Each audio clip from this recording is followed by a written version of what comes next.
and welcome to another edition of the Climate Conversation. I'm Martin Luecke, the chair of the Windsor Park Neighborhood Association Climate Crisis Committee. And tonight we're talking about efforts here in City of Austin and Travis County for climate mitigation. We have three great guests.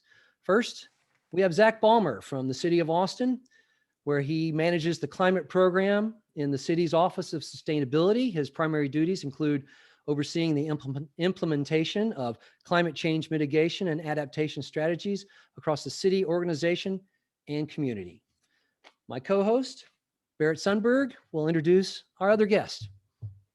Hello, everyone. Barrett Sundberg here, and it is my pleasure to introduce Tom Gleason. He is the Travis County Sustainability Manager. And from reading online, there's an amazing amount of information and things that he'll be able to talk about. So we're really looking forward to this. And also tonight we have Dr. Thomas Deetjen. He has 10 years of experience in techno-economic system modeling for both industry and academic research projects. He is currently working as a researcher at the UT School of Cockrell School of Engineering. He uses computational modeling techniques to explore issues at the intersection of technology, policy, environment, and economics. And his work focuses on energy topics with particular interest in renewables, integration, building energy efficiency, thermal energy storage, and hydrogen economies. Welcome, Dr. Deetjen. And you sound like you're in the right room with all of us here. So let's get to it, ladies and gentlemen. First, let's find out from Zach, what is the City of Austin doing about climate change? Well, it's a big question. Let's see. So it goes all the way back to 2007. The City Council back in 2007 passed the initial council resolutions addressing climate change. The major thing that the city first focused on was setting renewable energy targets for Austin Energy. So that started back in 2007. And let's see, I started the city in 2011. So I've been working on this for 10 years now. And the main policy and plan that we have is called the Austin Community Climate Plan. And that's all situated and organized around the city's long-term climate goal. So right now, that goal is for community-wide emissions. So to direct emissions from me and you and all the businesses and Austin Energy and all the transportation, all the vehicles, all the waste, everything. Aiming to get those emissions to net zero or as close to zero as possible by 2050. So back in 2014-15, we created the first plan to sort of get us pointed in the right direction and dive into the details on what should the city be doing, what should the community be doing, et cetera. We have just gone through a revision process on that plan. So 2019 and 20, we worked with lots of community stakeholders to create a new version of that plan. So the new version is called the Climate Equity Plan. It's the draft is available for viewing on Speak Up Austin. And the new plan tries to make the goal for zero emissions more aggressive. So it essentially is bumping up the target to aim for net zero community-wide emissions by 2040. So that plan will be going in front of City Council sometime in 2021, probably later this summer. And essentially sets forth all sorts of different strategies focused on energy usage, renewable energy, buildings, transportation, electric vehicles, waste and consumption of goods and products, natural systems. It focuses on kind of all the areas where we're emitting greenhouse gases into the atmosphere, like directly in the Austin area. Gotcha. So it's a really large, complicated thing. Yeah. Yeah, that plan, the new climate equity plan is 100 pages long. I mean, it's not okay. Tom Gleason from Travis County. Does that sound familiar? Is that the same thing y'all are working on? Yeah, I mean, we're here talking about climate change, so I think it's only appropriate that to combat a multifaceted, very complex issue that's going to require actions from all over the place, from all over the community, different sectors of businesses, governments, individuals. We're going to have to come at it from every angle in order to combat climate change. And certainly at Travis County, we're thankful to have a collaborative working relationship with the city of Austin. So our staff helped in the development of the climate equity plan, and we're thankful for Zach and his team and all their leadership in that arena.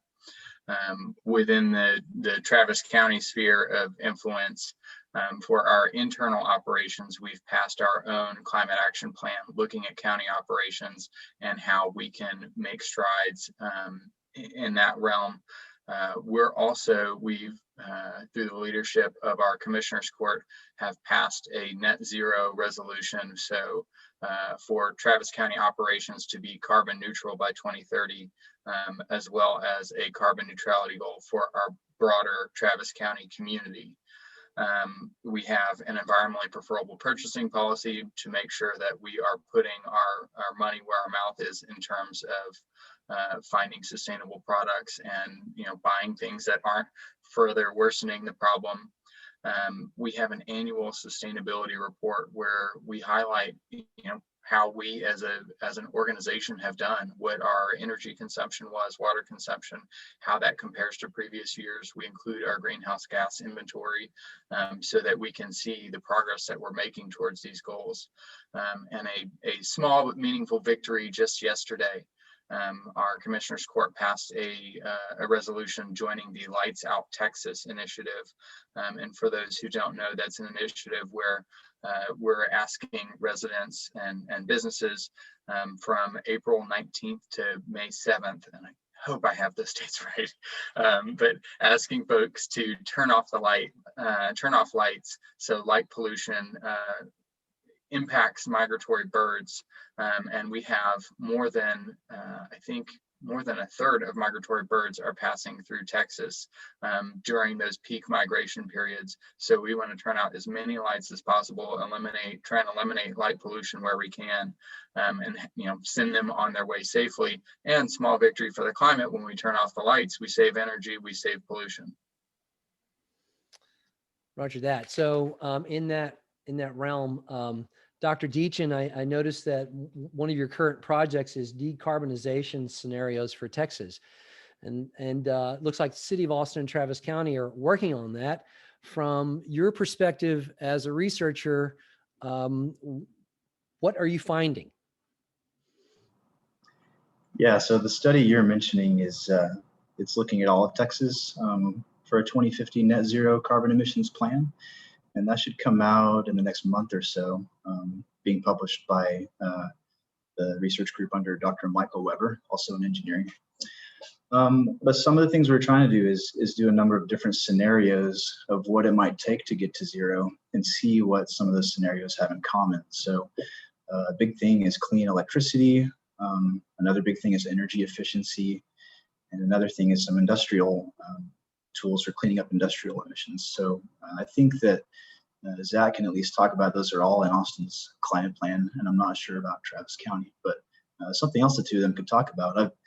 I've read a number of climate plans and done some sort of a rubric to see how they compare to each other, and Austin is very good compared to a lot of cities. So it's good to know that we're in a place that is thinking about these things and doing a good job coming up with plans to attack them.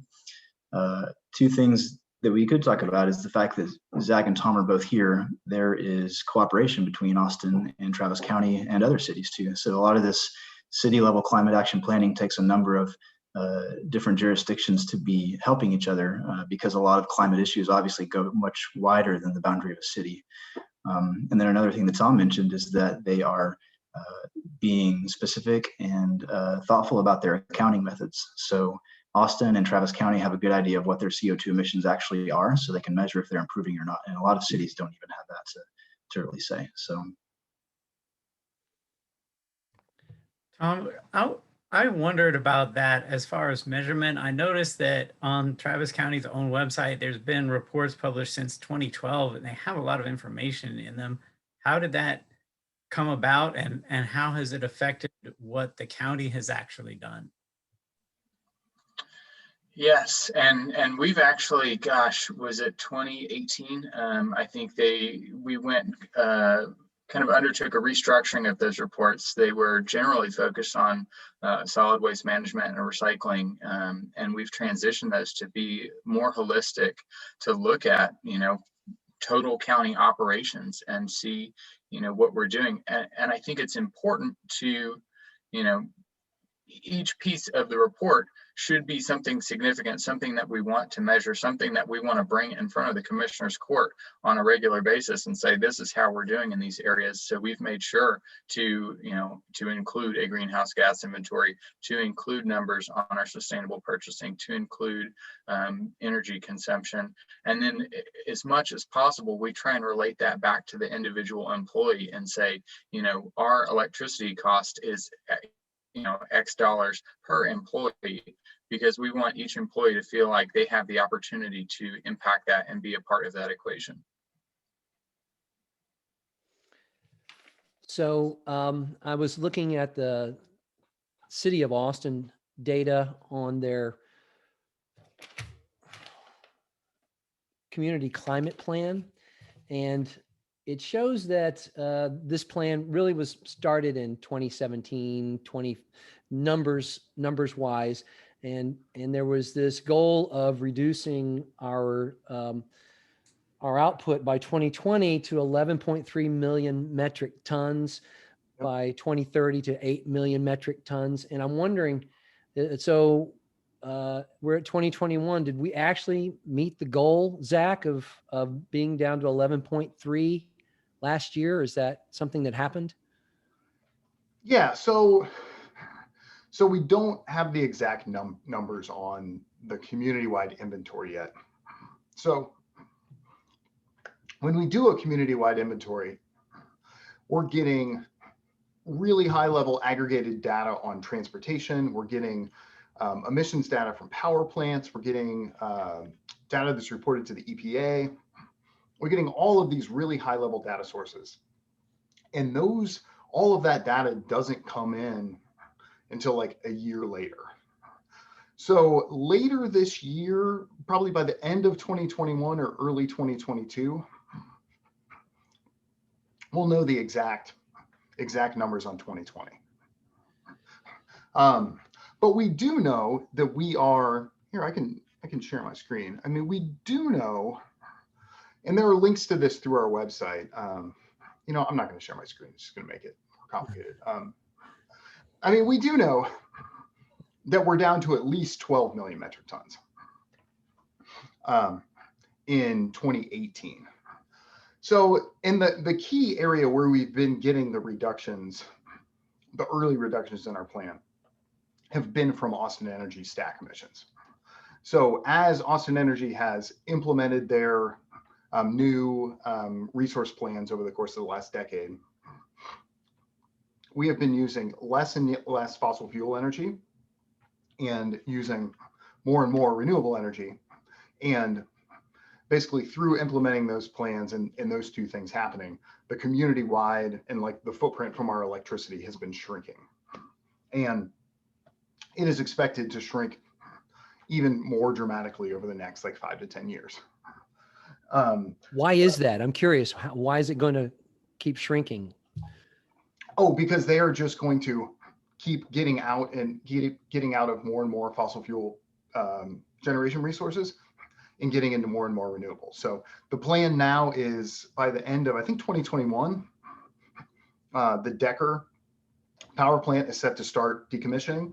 And then I think in 2022 or 2023, our portion of the Fayette power plant is set to phase out.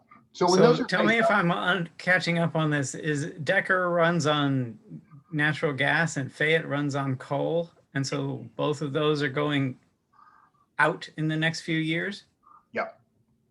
And so And then, the only fossil generation that we'll be left with is Sand Hill. And so the Sand Hill power plant, sort of down by the airport off 71, that is a newer combined cycle natural gas plant. and so what are the main sources of the other energy that we're now increasingly getting? Is it mostly wind from West Texas? Is it, how much is solar? Where are these mostly located? Yeah. I can link you after the meeting to all the details on this on the Austin Energy website. But so a portion of the portfolio is the South Texas Project nuclear plant. So there's that portion. And then the majority of the additions are West Texas solar and then wind from multiple areas in the state. So coastal wind as well as West Texas wind. Is most of this, I don't want to get too much detail, I'm just curious on this piece. Is most of it that's coming in like big contracts where you're actually working with some company to build a set of windmills or solar, install solar panels, or is it like bought on the spot market, as they say? How's it? So it's kind of happening in three ways. So the first way is local solar. So I have solar in my house. I get a rebate from Austin Energy. Austin Energy incentivizes solar on businesses and homes in Austin. The second area is Austin Energy has been working to build what they call community solar, which are megawatt scale, 1, 2, 5, 10, 15, 20, like, but not huge. That scale of solar on buildings like the Baumer Event Center. There's a ground-mounted site on the east side on an airport parking garage. There's that program where they're investing in working with a company to build the solar, and then customers buy in and buy directly. Essentially sign up like as a subscription to be community solar members. Is this the Green Choice program or something else? Something else. It's a program called Community Solar. Okay. And then the big stuff, those are PPAs. So power purchase agreements where there's a company who leases the land, puts in the solar panels, builds the 100 megawatts of solar. And then Austin Energy essentially buys a contract to own to take every kilowatt of energy once it's generated off that plant. So we're not the true owners because and the reason for that is the federal tax credit system, that Austin Energy doesn't pay federal taxes. So you work with a company that does pay federal taxes. But because we're buying every single kilowatt the second that it leaves the plant, we essentially own it. So large PPAs is how the vast majority of the renewables sort of come online and like are integrated into Austin Energy's utility system. So the city's actions here are really creating new renewable sources. We're not just buying it from somewhere, we're really building it, causing this stuff to be built, basically. Oh, absolutely. Absolutely. And then in in Travis County's plans, I noticed, Tom, that the county mentions that it supports Austin Energy's generation plans. Basically, what is the county's role in this? Does it join in some of these agreements or kind of support it in some other way? How does that interaction work? Yeah, that is a goal that we have, or at least that I have for Travis County. So exactly like Zach is mentioning, it's not just plugging into something that's already out there or doing the accounting in a way that you get credit for wind out in West Texas or, a solar plant, out near the airport. It's actually, driving that demand. And unfortunately, we're not in that position just yet. So that is a goal that we are hopefully working towards. And again, with our commitment that we have for net zero operations from Travis County, that is something that I will be, that we'll be holding ourselves accountable for, and, information that we make public so that, Travis County residents can also help hold us accountable. Because that's something that's important to us that we want to see. And, we don't want to be creating that demand for fossil fuel generated power. I mean, in order to combat climate change, fossil fuels has to be out of the equation. When I started opening the Travis County's plan online, just clicking on and reading what was there, I was initially thinking about greenhouse gases from power generation and things like that, but it's much broader than that, as both of you alluded to earlier. Can you tell us about some of the areas where Travis County is focused, and a couple of other types of things it's doing that are not about power generation, but very different types of initiatives? Absolutely. And, our annual sustainability report, again, is, sustainability is broad. That's, we're talking about, we're talking about people, we're talking about operations, we're talking about purchasing. And I'm going to share my screen and hope that I don't cause everything to collapse.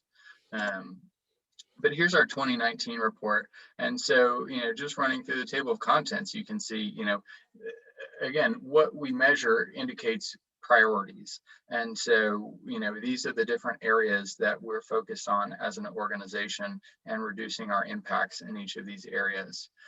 So I'll just jump to recycling and waste diversion. And, I do a huge data dump, and I feel a little bit guilty every time I present this information to our commissioners court.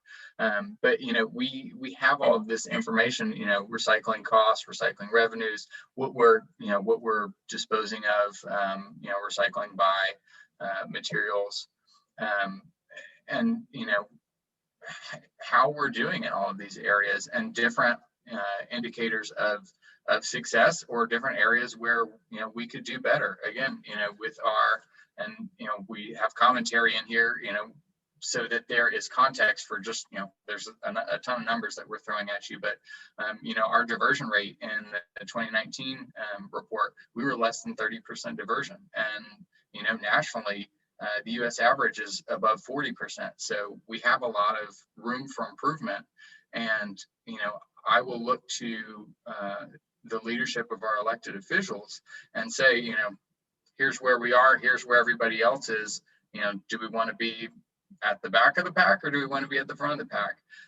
And then we'll also work with staff and do, employee engagement, resident engagement, to do what we can on our end.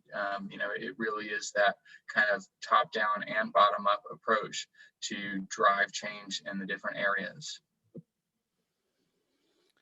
Tell us what the diversion rate actually means. Oh gosh. So the way we measured it was, I'll get into the weeds. Diversion rate is everything, if you think about your house. So, outside your house and Windsor Park, you have your gray or brown bin for landfill trash, you have your blue bin for recycling, and your green bin for composting. And so everything that you're putting into the blue bin and the green bin, that would be diversion. And then whatever the total is, you basically put diversion on top of everything generated. So let's use nice round numbers, 33 1/3 pounds in each bin. So 33 1/3 pounds of trash, recycling, compost. If you're doing, so you have a 66% diversion rate, because you're putting more in those other two bins than you are in your trash bins. Gotcha. Okay. So does doing that help the environment because there's less pollution, because it's being better used by being composted or something like that? Does it also have a kind of a greenhouse gas effect somehow? Just, I understand these are very general questions, but. No, I mean, I think those are relevant questions. We want everybody to understand how this all interacts. And, I'd point back to our greenhouse gas inventory that's included in part of the report, because it shows you where the emissions are coming from. So solid waste is a part of our greenhouse gas inventory and part of our emissions, but the vast majority of our emissions actually come from buildings and the electricity that's consumed to run our buildings, which is then tied back to coal and natural gas power plants, so the burning of fossil fuels.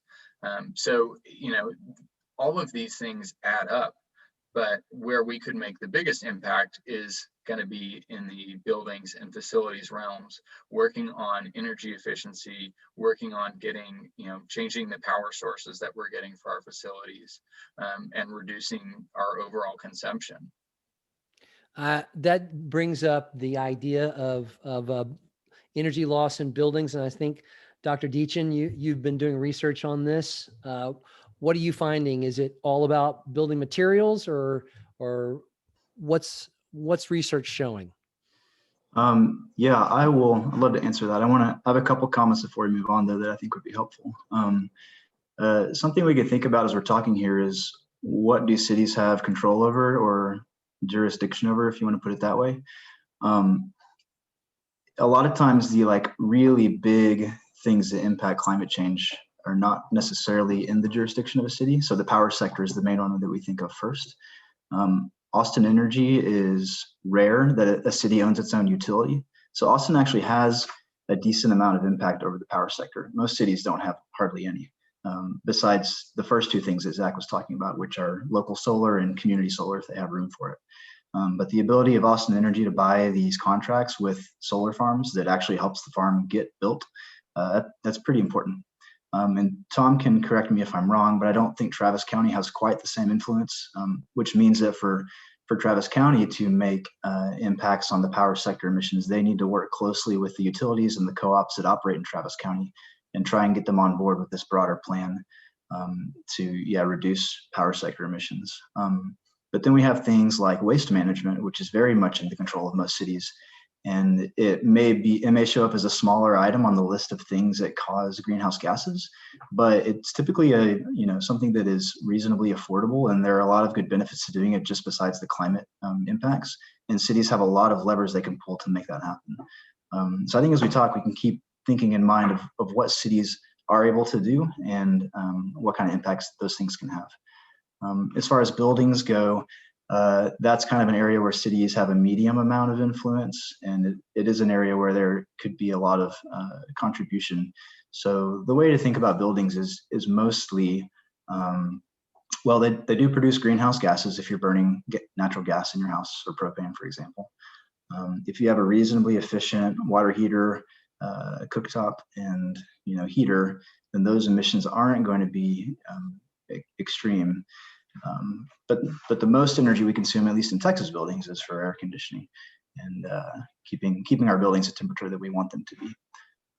The biggest influence cities have over that is the building codes, and they have typically a pretty good amount of influence over what the building codes are. That only goes so far, because those tend to apply to new buildings or to people that are upgrading their existing buildings. So having good buildings codes is something that may take decades to really have a lot of impact. But Austin has done some other interesting things in the area of building energy efficiency. For example, Zach can correct me if I'm wrong, but I think if you list your house for sale, you have to get an energy audit of your house. So when someone buys your house, they have an idea of whether or not your house is very efficient. But yeah, I mean, energy efficiency plays a huge role, because here's one example. Let's say you use 1 unit of cooling of energy to cool your house. That a unit of energy came over power lines, and there were a little bit of losses on the way there because some of that energy burns up as it transmits over the lines. That energy came from a power plant that had to send it through a generator, after it sent it through a steam turbine, after it burned it in a boiler. So when you work your way all the way back to the coal or natural gas energy units that it took to do 1 unit of cooling, it could be 4 or 5 or 6 units of energy going into the power plant to get you 1 energy of cooling at your house. And what that really means is that if you can reduce the cooling in your house by 10%, you may reduce the fuel consumption in a power plant, by 50% of what it had been burning to power your house for cooling. Now it has to do a lot less. So that can have a huge impact, and it's something that Austin has a good influence over, and it's something that particularly your residents and homeowners have a lot of influence over too. So that means all of you out there in resident homeowner land, like Windsor Park, insulate your house, basically. Yeah, and Windsor Park's a good example because, these are 50s, 60s, 70s houses. So a lot of the quality of the construction is good, but they may not have been as insulated as well as they are, modern houses that get built. And then I know the windows in a lot of houses are still single pane windows, and that can be a big deal too. But there's kind of a variety of cheap to very expensive energy efficiency things you can do to your house. So for any budget, there's good stuff you can do that will save you money, make your house more comfortable. And since you're reducing energy consumption, it will reduce climate impacts too. We have a volunteer who's helping us on this broadcast. Selwyn Pollitt does many things behind the scenes on the computer side and is kind of running the board, making sure all of these images are coming up cleanly, that the Facebook is working and so on. He is actually running on power from solar cells on his roof. Is that still something that the city can work with people on? Is that integrated into the power system itself? How does that work? Yeah, if you're in Austin Energy's territory, you can go to austinenergy.com and call a local solar company and get solar put on your house and get a rebate from Austin Energy to get the solar installed on your house. And then they will pay you for the electricity that your solar panels generate. The way that solar works and the way that your house works, the sun is almost down now, so solar panels are making basically zero energy. So right now you're getting power from the grid, but during the middle of the day today, my solar panels were making more energy than my house was using. So the solar panel was going out into the lines in my neighborhood and being used, around here. But the good thing is that when you have the 2 meters on your house, Austin Energy pays you back for every kilowatt hour of solar that was generated. So just like the energy efficiency measures that Thomas was talking about, the good thing now with most things related to energy efficiency and solar is that these are things that pay back. These are good financial choices. They're good for the climate. They're just all around sort of win-win choices for homeowners these days. I just want to mention to some of our viewers, we are taking questions over Facebook, and assuming that is working successfully, we'd like to pass on your questions. I'm going to pass one that has been answered privately. I'm going to share it with the viewers. Someone himself actually had a question. He said he's heard, this was back when we were talking about recycling. He said, I've heard that recycling doesn't actually happen, that it all goes into the landfill. Is there any truth to that, or is there an urban legend? Tom, should I quote you? Is that right? Tom texted us back, well, that urban legend is 100% garbage, which I thought was an amusing reply because it's a great pun. Just ask our local recycling centers. He said they depend on recycling to keep their business running. So I'm glad to know the system is actually working. And thanks for that reply. But viewers, please do send questions and we will try and bring them up if at all possible. Tom, I'm curious now, how many recycling centers do we have? And I think Zach wants to comment as well. So you can see one, and you can see the recycling happening. If you go out 290 just past Windsor Park and hit Johnny Morris Road and turn right on Johnny Morris Road, the Balcones materials recovery facility is right there. And it's got, it's a huge warehouse. You can see into it from the street. It's so big. And that's where the recycling sorting is happening. And I think that it is a common misconception, and there is a lot of questions about recycling. I know Planet Money has done a great podcast about it. There's another podcast I like called How to Save a Planet. and they talk about recycling and what goes on there. And I really loved what they talked about, because there's a lot of concern about inefficiencies in the recycling system and what happens with all these materials. And it would be easy just to make that a binary decision. Does it happen or does it not? Yes or no. And it's a little bit, more nuanced than that. And a lot of the challenges come when we look at plastics recycling. An aluminum can has been the poster child of recycling forever. I think when you recycle an aluminum can, it can be back on a shelf, I think within like a month. Huge energy savings through aluminum can recycling. There's an old statistic, I don't know how relevant it is now with new TVs, but something like if you recycle aluminum can, you've saved enough energy to power your TV for 3 hours. Glass bottles can be recycled infinitely, and comes from sand, comes from natural materials. Paper, cardboard, great for recycling. Where recycling gets a little trickier is when we get into the plastics realm. And again, we're talking about fossil fuels. And, so we have kind of two crises linked together. You have the plastics pollution crisis and you have the climate crisis, and you try and trace that back to the source, and seems to be a fossil fuel generated issue. Yeah, and we don't even want to get into the subject of what's going into the ocean at this point, but plastics certainly are a major problem.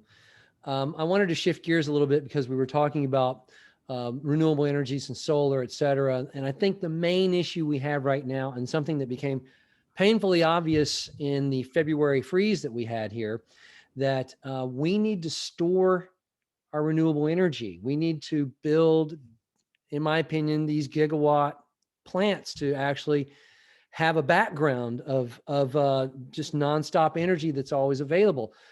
Is anybody going to be doing that?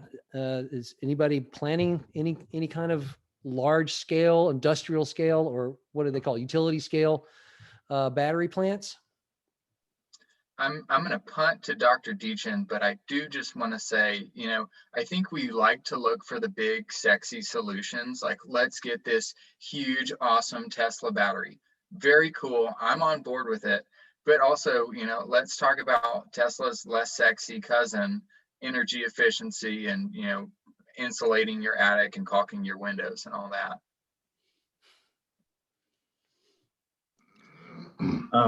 That's a great answer. Like, again, an issue with batteries and all energy storage is that when you charge the battery and then you discharge the battery, you just lost about 10% of the energy. So it is better if we can just use that energy correctly the first time. Now, what Martin's getting at is basically the idea that if we're going to have a lot of wind and solar out there, it doesn't produce wind and solar at the times that we need it necessarily. So wind is notorious for producing most at nighttime in the winter, and our demand peaks mostly in the daytime during the summer. So there's a mismatch there. Batteries obviously can help with that quite a bit. There are other strategies too, though. So there are ways that we consume electricity that we don't necessarily care what time of day that happens. So a great example is like your dishwasher. If your dishwasher runs at 10 p.m. or 4 a.m., it doesn't really matter as long as your dishes are clean when you're ready to put them back in the cupboard. And there are other examples of that, both in, at home and in commercial buildings in the industrial sector, where we can change the time that we consume demand to align better with wind and solar. And that gets a lot into electricity markets and prices people get at different kinds of day and that kind of thing. But again, that only goes so far too. So storage definitely plays a role in what those kind of things can't do. So I think Tom was also getting at, it's helpful to have a lot of different solutions to combine together and make that happen. And one big issue that is yet to be solved is that I mentioned in summer is when our peak demand happens, and in winter is when wind is mostly blowing. So there's a seasonal issue there. And as good as batteries can get, it's not good to store 6 months of energy in there. So we're looking for other solutions to store that energy for long periods of time. In your research, I'm glad you mentioned the different solutions. We have a question from Susan, another viewer. And she asked, a couple years ago, some solar consultants said that if you have trees shading your roof, your carbon impact is better keeping the trees than cutting them and installing solar at your individual house. Do you agree? She asks. So yeah, there's a few things going on there. I mean, having great shade trees over your roof in the summer makes a big impact on the energy you're consuming for cooling. And you know, rooftop solar should be lower on your list, I think, of things to invest in. It should be lower on your list than energy efficiency, than smart thermostats, and some of these other things. And I see she also mentions in her question about community solar. Dollar for dollar, you're going to have a more positive impact on climate change by investing in community solar than you will by putting it on your roof, because putting it on your roof is going to cost, Zach may know, 30%, 40% more than chipping into a community project where the economies of scale are going to be a lot bigger. And then there's also the ecology aspect of keeping trees around for habitat. And we're learning more that habitat and natural systems play an important part in climate change too. It's not, you know, climate change is not just isolated to greenhouse gases, but there's a lot of things, playing into that. Zach, you want to jump in there? You were raising your hand for a second. Yeah, well, the place I was going to jump in was the one thing that we haven't brought up and talked about at all yet is transportation. So the second biggest sector of emissions, which in Austin, like next year, is going to be the biggest sector of emissions, is transportation.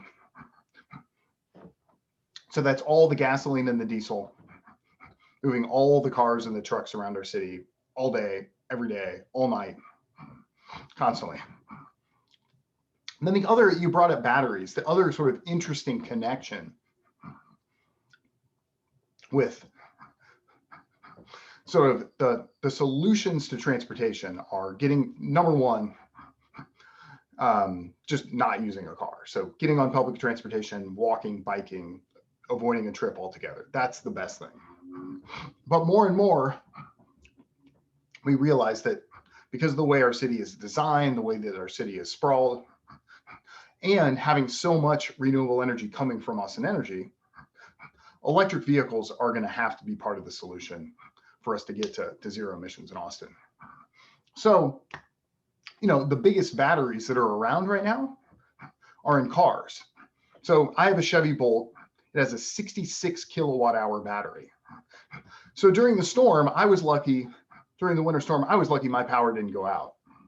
But if my power would have gone out, sitting in my garage was 66 kilowatt hours of stored electricity that I couldn't use because we currently sort of don't have the setup and the technology and like it doesn't work to connect my car to my house and run my house. But in the future, that may be a thing that happens. Like you may charge your car up a few days leading up to the winter storm, and then you may use that electricity when you need it. So just another interesting connection, like an area where we're getting close to reality. Like we're getting there. We don't actually have the exact solution yet, but it's close. Dr. Deetjen, do you have any research in that arena of your car and being part of the system? I think Zach said it pretty well. I mean, it is an ongoing area. There's, you know, engineering controls and how do we make sure the voltage and frequency of the electricity stay where we wanted and some things like that. But it's certainly something that's feasible and it can be done today. It's just not very common. But the scale of doing it potentially could be huge. I mean, Zach's talking about, you know, a solid day or two of electricity power for your house if you're being conservative. That's a lot. So the idea that there could be, you know, every other household maybe has an electric car someday that's capable of doing this kind of thing, it could be pretty powerful.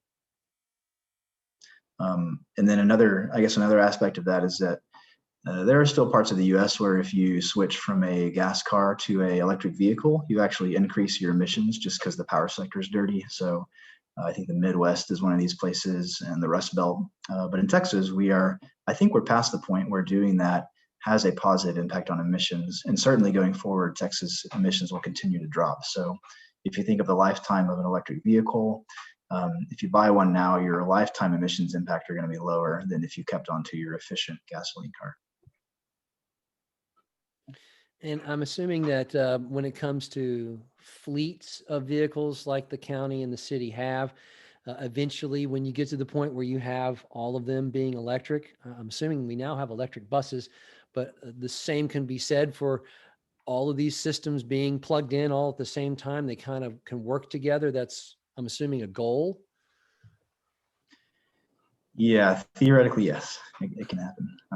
There's a lot of, yeah, I mean, there's a number of different things that need to be figured out before that works seamlessly. But from an engineering viewpoint, it's certainly possible. Yeah. Tom or Zach, are y'all looking at those things also, or is it way too early for that conversation? No, it is at the city. So we have an electric vehicle plan, a plan to roll electric vehicles into the city vehicle fleet.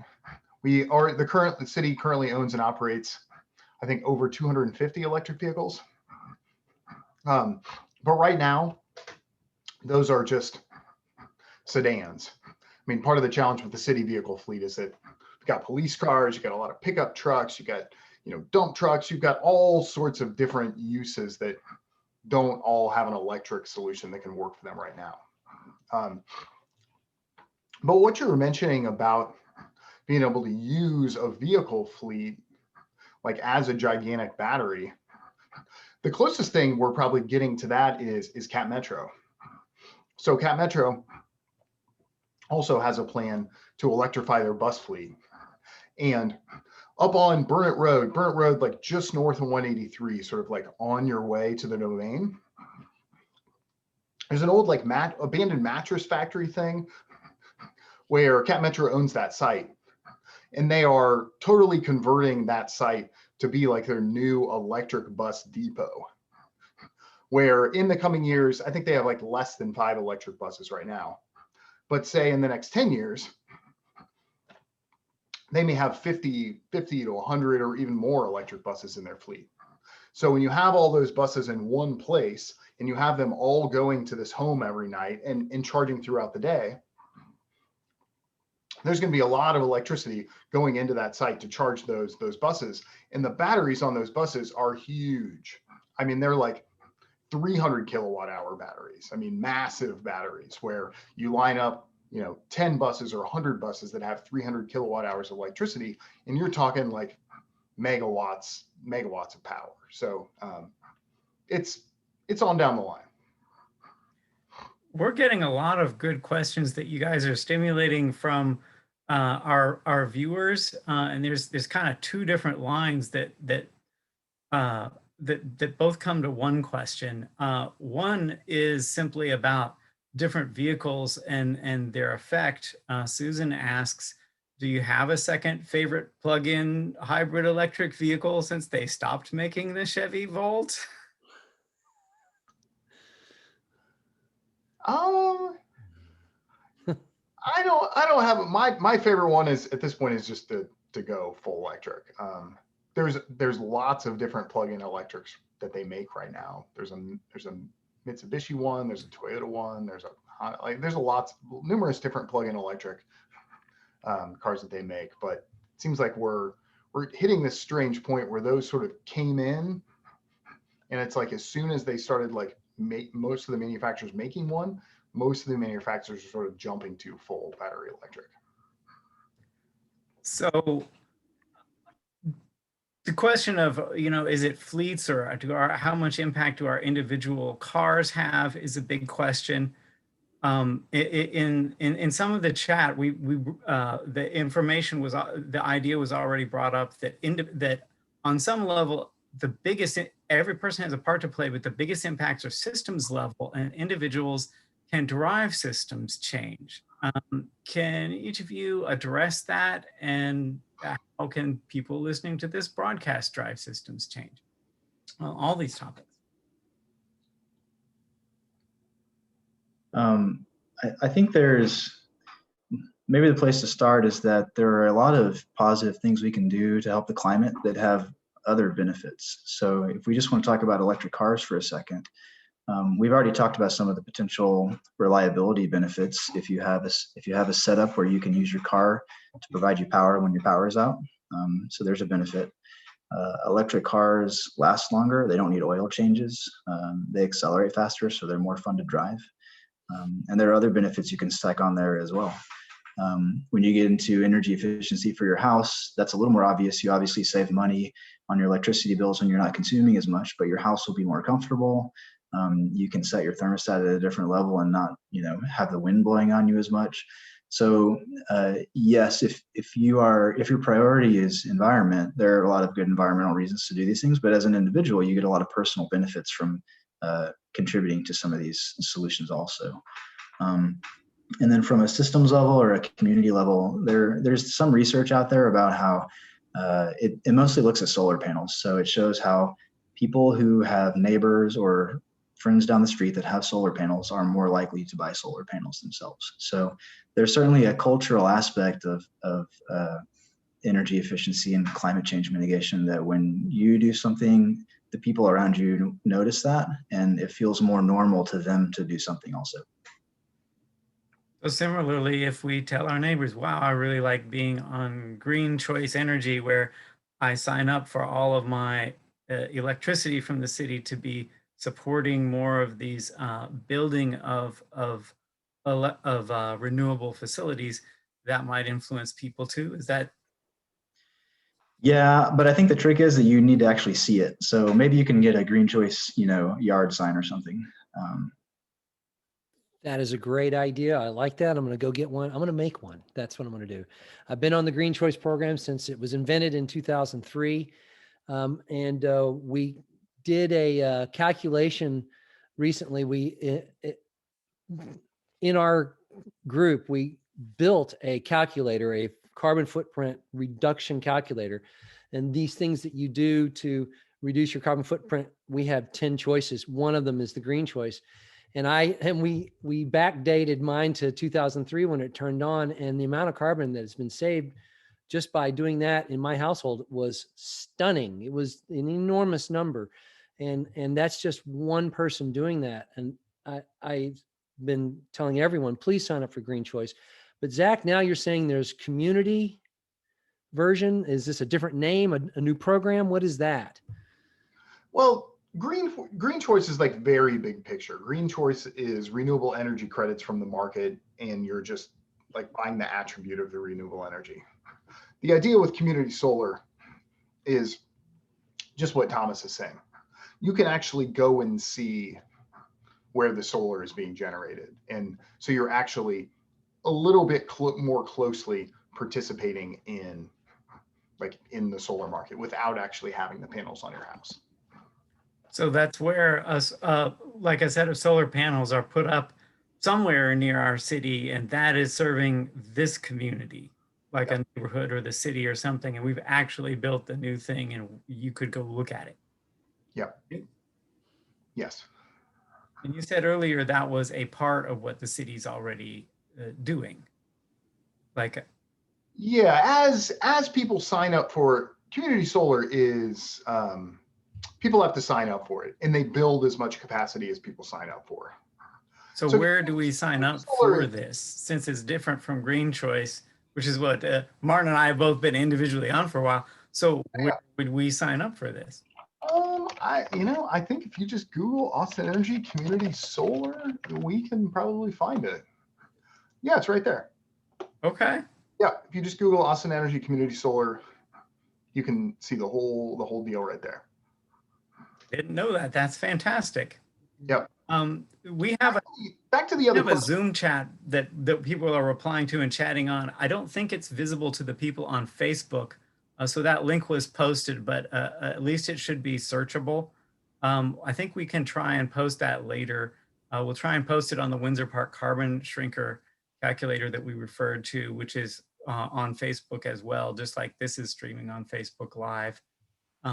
So viewers, keep the information coming, and we'll try and get out as much as we can to you. Go ahead, King. Zach, did you have something else? Well, I was just going to jump in back to like the system question, the individual question. At this point in the fight, to stop climate change, all of the things have to be happening. We need to be making the systems changes. Every individual needs to be making changes. We need to be doing all the things. And whether it's transportation or it's energy or it's waste, the systems and the individuals connect, right?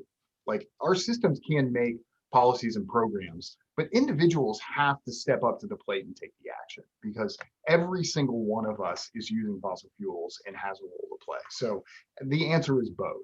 And at this stage in the climate game, like it's getting to the point where all the things have to happen at one time. Like it's not really a pick or choose your favorite climate solution at this point. Like it all needs to happen. I was So, noticing on the Imagine Austin Comprehensive Plan, strategy number 3, promote behavior change, which includes expanding your educational efforts. So city and county educational efforts, I'm assuming, is going to be public outreach. Are there plans for that? Is it already happening? Yeah, we already do lots of outreach, but it's just going to continue, and there's just going to be more and more. So if you go to austintexas.gov, climate change or Office of Sustainability, you can find tons of materials there. We do lots of outreach, lots of presentations to people. But it's a never-ending battle. I mean, there's a lot of people in this city, and it's hard for local government to reach every single individual. Tom, what do you think about that? Yeah, I mean, yes, preach, keep going, nailed it, Zach. We need to do all the things, and I think Zach and I are both here. Like this is, if you can't find it on our website and there's not an opportunity to engage with us, let us know. We'll come to you. That's the level of service we're trying to provide. I don't know how scalable that is. Don't quote me, but we want to do our best to get the information in the hands of the folks who want it. I'll do a shameless plug. Next week, each day, our Travis County commissioners are doing a different event for Earth Day. So we're doing a week-long celebration. And so that's an opportunity to engage with an elected official and tell them, you want to see change in the area of, fighting climate change, additional, added resiliency. To the systems question, it's great if you have an electric car and solar panels on your house and you don't eat beef anymore, but it's even better if you can get your neighbors, get your friends, get your families, help drive change for other people, kind of that domino effect, or almost like a environmental pyramid scheme, except we just want a better life for everybody. So it's not just what you do, and it's not about being perfect all the time. It's about doing all the things when you can. Dr. Deetjen, appreciate that comment. It's a perfect closing, and I know that we're approaching our planned time. I want to make sure that each of the other panelists has a chance for a kind of closing remark as well. We'll start with Dr. Deetjen. You're doing a lot of research in energy, and education is now a big thing that we're talking about. What's the University of Texas doing in that arena? I mean, the first thing I wanted to say is when you asked, how are you guys, Travis County and Austin, doing outreach? I wanted to say they're doing it right now on this podcast. Yeah, I mean, UT is also interested in reaching out to the community. So I think academics see it as a big part of their mission to help people understand what's coming next and what kind of things they can be doing to understand what research is happening and how that may impact their lives. So I think we've touched on a lot of good stuff today on practical ways we can apply some of the stuff that we're researching now or that have been researched in the past decade or two. And we're learning a lot more about how these things can impact climate change and energy consumption and a lot of that kind of thing. All right, Tom, any last words? Yeah, I just appreciate the work that y'all are doing to bring people together. It's not always about the big fancy solutions. Sometimes it's sitting in the dark to save a little bit of energy, riding the bus, walking around. So I think, again, pointing back to Zach, he nailed it. Do all the things. We need it. So you know, I will be doing all the things on my end and hope to see the same from our community. Brilliant. Thank you. Zach, one last thought there. Everything is everything. Yeah, I think one last thought would be talk to your friends, talk to your neighbors about this, and make sure that you're in the game. And, you know, this neighborhood association level is fantastic for that because, you know, those are the people that are around you, that you trust, that you listen to, or your peers, or the people you spend time with. And I feel like a lot of change can be made at that level because there's trust, and there's direct, real communication between people. So keep up this neighborhood work, and everybody's got a role to play. Thank you. Barrett, any last words on our program tonight? I just want to thank our viewers because it is a community effort, and you're very important. I'm thrilled we have such excellent panelists. I think we've had a really good discussion. We've reached nearly all of the questions, and we'll look for an opportunity to make sure and keep including them in future discussions as well. So thanks for everyone for tuning in. And if you're catching this later on YouTube, very glad to have any information, to have you listening and submitting any further comments for us. And also, I'd like to thank Selwyn Pollitt for running the board for us and keeping everything going, and also Francie Manning for bringing us the questions. And I thank you for joining us again. And we will be back in a couple of months with another look at the climate conversation. Thank you and good night. Bye, guys. Bye, everyone.